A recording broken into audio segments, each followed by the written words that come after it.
Hi hello welcome to జాసర్ media. ఆయన నాకు 50 లక్షల సాయం చేశారు. సుధీర్ గెటప్ సీను ఇల్లు కొనుగోవడానికి ఆయనే కారణం. హైపర్ ఆది జబర్దస్త్ ద్వారా ఇండస్ట్రీలోకి ఎంట్రీ ఇచ్చిన నటీనటులు చాలా మంది ఉన్నారు. కొందరు కమెడియన్స్ గా, దర్శకుడిగా, హీరోలుగా మారిన వారు చాలా మంది ఉన్నారు. ఇక సినిమాల్లోకి కమెడియన్ గా రాణిస్తున్న వారిలో హైపర్ ఆది ఒకరు. జబర్దస్త్ లో తన కామెడీతో టాప్ కామెడియన్ గా మారాడు. అలాగే సినిమాల్లోనూ తన కామెడీతో నవ్వులు పోయిస్తున్నారు. హైపర్ ఆది ఇటీవల ఓ ఇంటర్వ్యూలో హైపర్ ఆది మాట్లాడుతూ షాకింగ్ కామెంట్స్ చేశారు. మల్లెమాల నిర్మాణ సంస్థకు తామే జీవితాన్ని ఇచ్చింది అనే వాదనను హైపర్ ఆది తీవ్రంగా ఖండించారు. నిజానికి మల్లెమాల జబర్దస్త్ కార్యక్రమే అందరికీ జీవితాన్ని ప్రసాదించింది. ఈ విషయంలో ఏమాత్రం సందేహం లేదని ఆయన అన్నారు. అది తిరస్కరిస్తే అది మూర్ఖత్వమే అవుతుందని చెప్పుకొచ్చారు ఆది.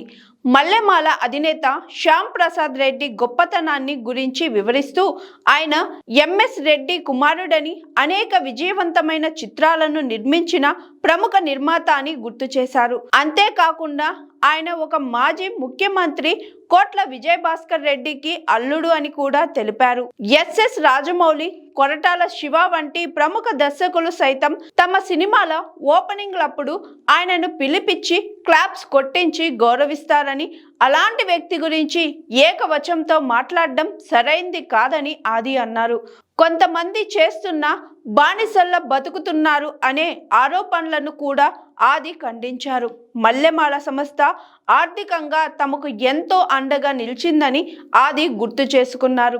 తనకు రామ్ ప్రసాద్ కు, రష్మికి, సుధీర్ కు, గెటప్ సీనుకు ఆర్థిక సమస్యలు ఎదురైనప్పుడు లక్షలాది రూపాయలు ముందుగానే చెల్లించి సహాయం చేశారని వివరించారు.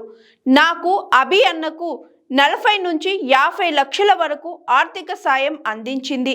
అలాగే సుధీర్, గెటప్ సీను వంటి వారు కూడా ఈ సాయంతోనే ఇల్లు కొనుక్కున్నారని ఆది చెప్పుకొచ్చాడు. రష్మి విషయంలో మల్లెమాల సంస్థ ఈ అమ్మాయి ఆ అమ్మాయి అని హామీ ఇవ్వడం వల్ల ఆమెకు ఇల్లు కట్టుకోగలిగింది. ఇది ఎంత గొప్ప సహాయమో అర్థం చేసుకోవాలని ఆది వివరించారు. సుధీర్ జబర్దస్త్ నుండి వెళ్ళిపోవడానికి గల కారణాలను కూడా ఆది స్పష్టం చేశారు. ఆర్పి వంటి వారు ఆరోపిస్తున్నట్లు సుధీర్ను అవమానించి బయటకు పంపించలేదని, అది అవాస్తవమని ఆది తెలిపారు. సుధీర్ వాస్తవానికి 2 సంవత్సరాల క్రితమే వెళ్ళిపోవాల్సింది, కానీ మా స్నేహం కోసం మళ్ళీ కలిసి చేద్దామని చెప్పి అటు నుండి పిలిచినా సరే వెళ్ళలేదు అని ఆది వెల్లడించారు.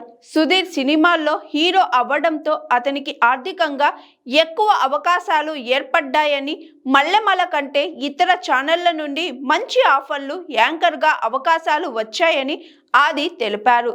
సుధీర్ అటు ఇటు చేయాలనుకున్నప్పుడు ఈ ఛానల్ నిబంధనల ప్రకారం అది సాధ్యం కాదని, అందువల్లే అతను మంచి ఆర్థిక అవకాశాల కోసం వేరే ఛానల్స్ కు వెళ్ళాడని ఆది స్పష్టం చేశారు.